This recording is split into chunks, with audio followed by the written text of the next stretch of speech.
ఇంకొక wonder news ఉంటుంది. ఆ న్యూస్లోకి వెళ్ళే కంటే ముందు ఫస్ట్ ఈనాడు దినపత్రికలో ఉన్నటువంటి వార్తలను ఒకసారి చూద్దాం. ఈనాడు దినపత్రికలో ఉన్నటువంటి వార్తలు చూస్తే ఇక కేసీఆర్ హాజరైండు, ఈ కథా కార్ఖాన అంతా పక్కకు పెడితే ప్రభుత్వ ఆమోదంతోనే కాళేశ్వరం పనులు, బ్యారేజీల్లో నీటి నిల్వ నిర్ణయం ఇంజనీర్లదే, తొమ్మిడిహెట్టి వద్ద నీళ్లు లేకనే మేడిగడ్డకు, సాంకేతిక సిఫార్సులతోనే సుందిల్లా అన్నారం స్థలాల మార్పు, అవేవి రాజకీయ నిర్ణయాలు కాదు, విచారణ కమిషన్ ఏట కేసీఆర్ వాంగ్మూలం, ఆరోగ్యం బాగలేదని బహిరంగ విచారణ వద్దన్న మాజీ సీఎం, ఇన్ కెమెరా విచారణ నిర్వహించిన జస్టిస్ ఘోష్, కాళేశ్వరం ఎత్తిపోతల్లో మేడిగడ్డ అన్నారం సుందిల్ల బ్యారేజీల నిర్మాణంలో ప్రతి పని కూడా ప్రభుత్వం మంత్రివర్గ ఆమోదంతోనే చేసినట్టు మాజీ ముఖ్యమంత్రి భరాసా అధినేత కల్వకుంట్ల చంద్రశేఖరరావు కాళేశ్వరం న్యాయ విచారణ కమిషన్ తెలిపారు.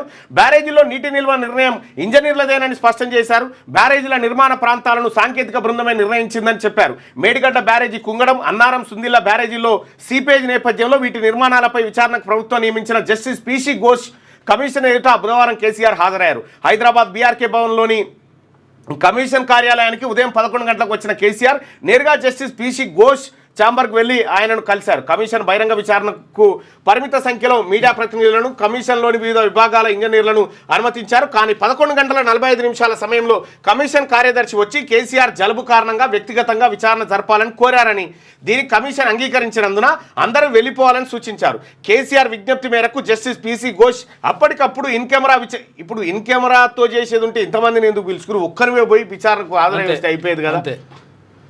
ఇన్ కెమెరా విచారణకు నిర్ణయించినట్టు తెలిసింది. 12 గంటల 5 నిమిషాలకు జస్టిస్ ఘోష్ విచారణ ప్రారంభించారు.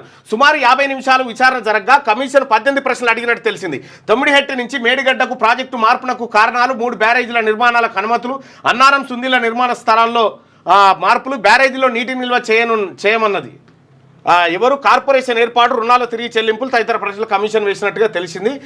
తరలి వచ్చిన భరాసా శ్రేణులు, తరలి వచ్చుడు కాదు తరలించారు అంతే. పార్టీ కార్యకర్తలతో నిండిపోయిన బీఆర్కే భవన్ పరిసర ప్రాంతాలు. జస్టిస్ ఘోష్ కమిషన్ విచారణ పూర్తయ్యాక బయటకు వస్తున్న కేసీఆర్, చిత్రంలో హరీష్ రావు, ప్రశాంత్ రెడ్డి. సరే వచ్చిండు, లోపలికి పోయిండు, వచ్చిండు. కార్యకర్తలు ఎందుకు తెచ్చినట్టు నాకు అర్థం కాలే.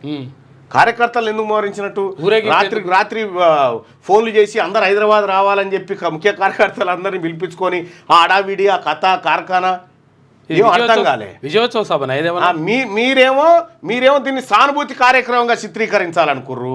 అటు అధికార పార్టీ ఏమో అసలు ఈ ఇష్యూ లేకుండా డైవర్ట్ చేస్తేందుకు ఒక ఏసీబీ ట్రాప్ దుకాణం తెరిచిరు, అటు మాంగ్లీ పని చేసిరు. ఈ రెండు అయినాయి, ఆడికి సెట్ అయింది. 6వ తరగతి నుండి 10వ తరగతి విద్యార్థులకు గొప్ప అవకాశం. ఏపీ, తెలంగాణ మరియు సిబిఎస్ఈ విద్యార్థులకు ఎలాంటి అడ్మిషన్ ఫీజు లేకుండా సంవత్సరానికి కేవలం 1000 రూపాయలకే ఐఐటీ స్టాండర్డ్స్ తో ఆన్లైన్ ట్యూషన్స్ చెప్పబడును. 15 ఏళ్ల సుదీర్ఘ అనుభవం గల ఫ్యాకల్టీతో క్లాసులు నిర్వహించబడును. ఇప్పుడే ప్లే స్టోర్ నుండి ధర్మవాహిని యాప్ ని డౌన్లోడ్ చేసుకోండి. వివరాలకు సంప్రదించండి 7893051526. లేటెస్ట్ న్యూస్ తెలుగు మరియు ఇంగ్లీష్ అప్డేట్స్ కోసం ఇప్పుడే క్యూన్యూస్ అఫీషియల్ యాప్ ని ప్లే స్టోర్ నుండి డౌన్లోడ్ చేసుకోండి. సరికొత్త సమాచారాల కోసం క్యూన్యూస్ వెబ్సైట్ ని ఫాలో అవ్వండి. ఛానల్లో ప్రాంతీయ, జాతీయ, అంతర్జాతీయ వార్తలు వీక్షించండి. లైక్ చేయండి.